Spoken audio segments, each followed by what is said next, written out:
So the story I wrote about was my jaw surgery that I had this summer when they broke my jaws here, and they also completely detached my top jaw.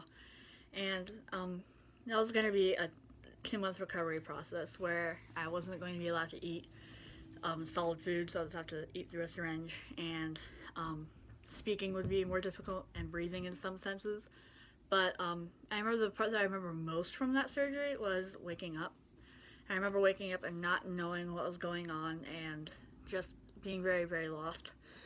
And that was scary for me, especially because since my mouth was bandaged shut, I couldn't explain to the nurses anything. I couldn't ask them questions. I couldn't tell them like, "Hey, my mouth really hurts."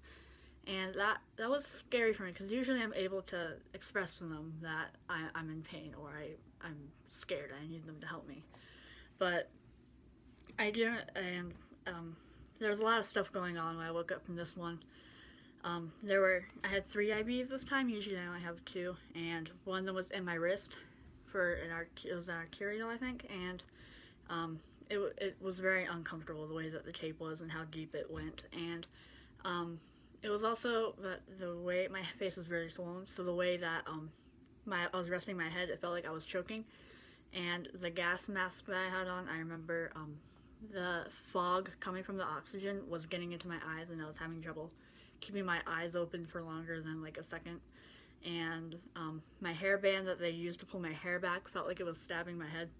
And the funny thing is, I tried to tell them like, "Hey, it's just my hairband," but they kept on giving me pain medicine for a headache, and that wasn't the case. But it took a while for them to figure it out, and my dad actually came in a while later. I don't know how much later, but it was, I would say, about 2 hours.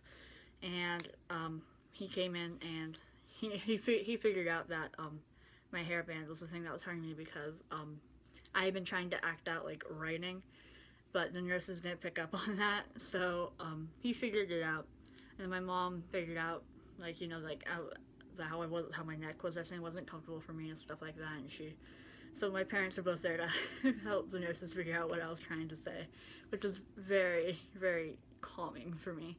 I'm very glad that they were there. And I just remember a whole bunch of discomfort from the surgery because both my jaws were broken, and it was a sharp pain. And even though they kept on giving me pain medicine, the pain medicine didn't seem to be helping because there's a certain limit where the pain medicine won't help you anymore, I feel like, and I had reached that point the moment I woke up. So it wasn't a fun memory for me, but I remember I felt very loved because my older sister came with me, and I knew that my parents were always there. They're always there to support me. They're always there to help me through the times when I feel like it's going to be hard for me to get through it, even though it's really not going to be that bad.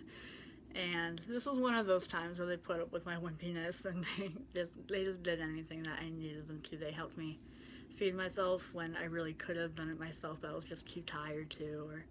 And they just helped me. They just helped take care of me, and I think that I feel so lucky that I have a family that's always going to be there for me, no matter when I need them, and I'm just very grateful for them.